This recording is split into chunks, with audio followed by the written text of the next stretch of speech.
There's a strange phenomenon in neuroscience called anosognosia.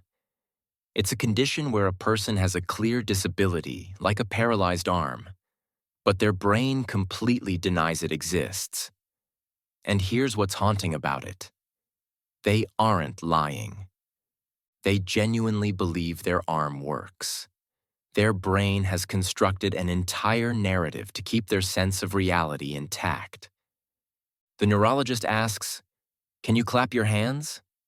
And the patient says, "Of course." But when they try, only one hand moves. And when asked why they aren't clapping, the brain instantly fabricates a story. "I don't feel like it right now." Or, "My shoulder is sore today."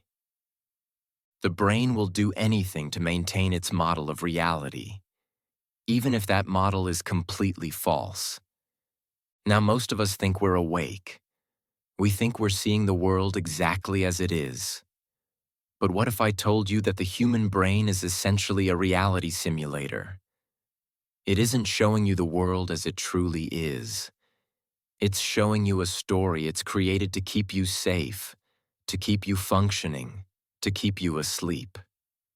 Today, we're diving into the neuroscience of why your brain fights to keep you in the illusion, and the metaphysical tools you need to finally wake up. Let me introduce you to a concept that's revolutionizing neuroscience: predictive processing. Your brain lives in complete darkness.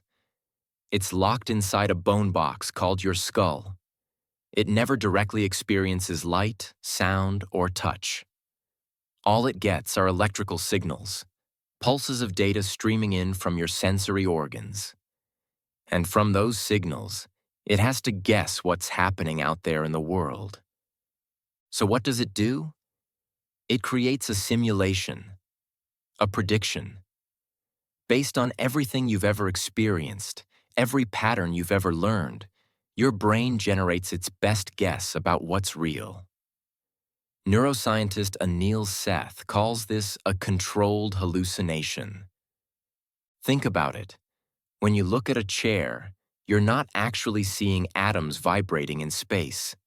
You're not seeing quantum fields or electromagnetic waves. You're seeing an icon, a mental shortcut your brain created because chair helps you survive. It tells you, safe to sit, solid object, not a threat.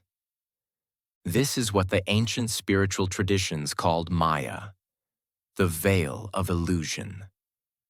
And now, modern science is confirming it. Cognitive scientist Donald Hoffman goes even further. He argues that evolution didn't design us to see reality as it is. It designed us to see reality in a way that keeps us alive. Truth and survival are not the same thing. Your brain doesn't want you to see the truth. It wants you to survive the day.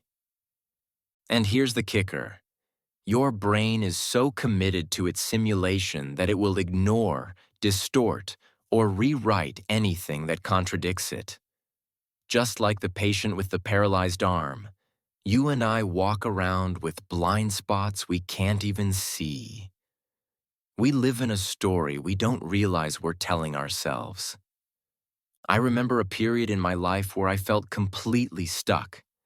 Same stress, different day, same arguments with the same people, same anxiety waking me up at 3 a.m. I kept thinking, why does this keep happening to me? But here's what I didn't realize.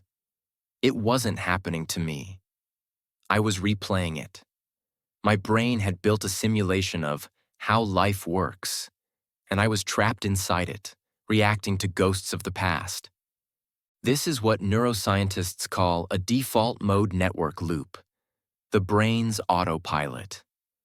And when we live purely through the brain's simulated reality, we are essentially sleepwalking. We're not responding to what is. We're responding to our predictions, our fears, our conditioned patterns. In Buddhism, they call this samsara. the cycle of suffering caused by identification with the illusion.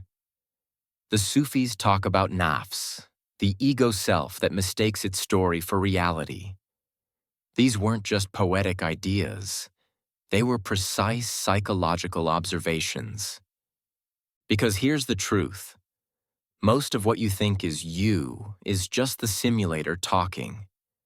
Your preferences, your beliefs, your sense of identity. All of it is downstream from the brain's attempt to create a stable, predictable model of the world. And the more attached you become to that model, the more you suffer when reality doesn't match it. Waking up isn't about gaining new information. It's about seeing through the filters.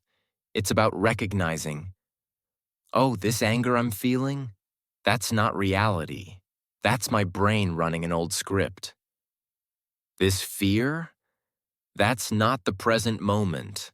That's a prediction based on past pain. You are not the character in the story. You are the awareness watching the story unfold. So how do we actually wake up? How do we break free from the simulation? Let me give you two practical tools, rooted in both neuroscience and ancient wisdom. Tool number 1. The pattern interrupt. Neuroscience has discovered something called neuroplasticity, the brain's ability to rewire itself. But here's the catch. The brain only rewires when you break the pattern, when you force it to stop running the same old script. So the next time you feel a reactive emotion, anger, anxiety, defensiveness, stop. Don't act on it. Don't believe it. Just pause. Take 3 deep breaths and ask yourself, is this real, or is this my brain's prediction? That pause, that's sacred ground. In that moment, you're no longer the character in the story. You're the one observing it. And observation changes everything. You're literally creating new neural pathways, pathways of awareness instead of reaction. Tool number 2, lucid living.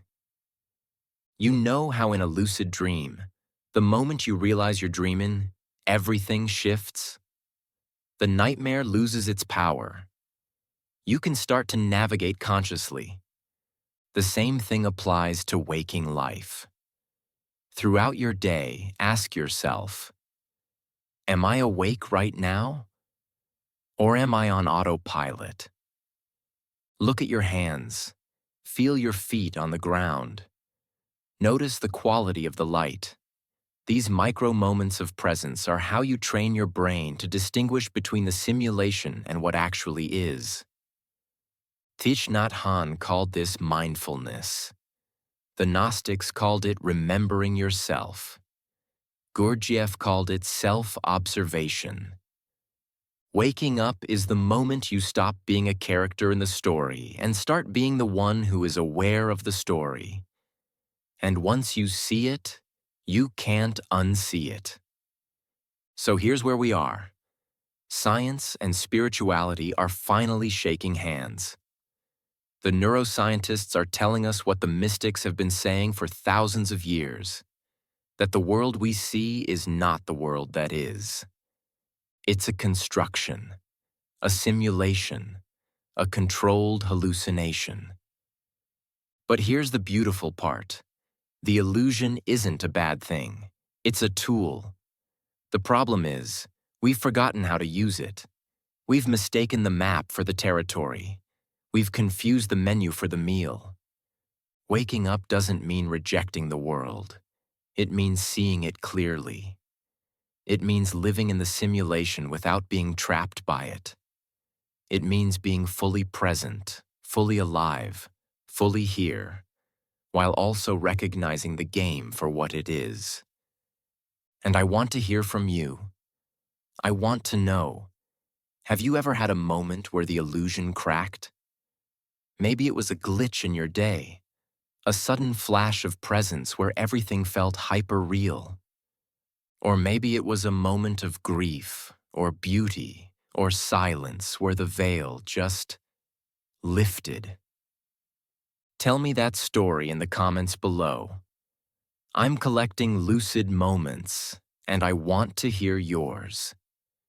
Thank you for being here. Thank you for questioning. Thank you for doing the sacred work of waking up. I'll see you in the next one.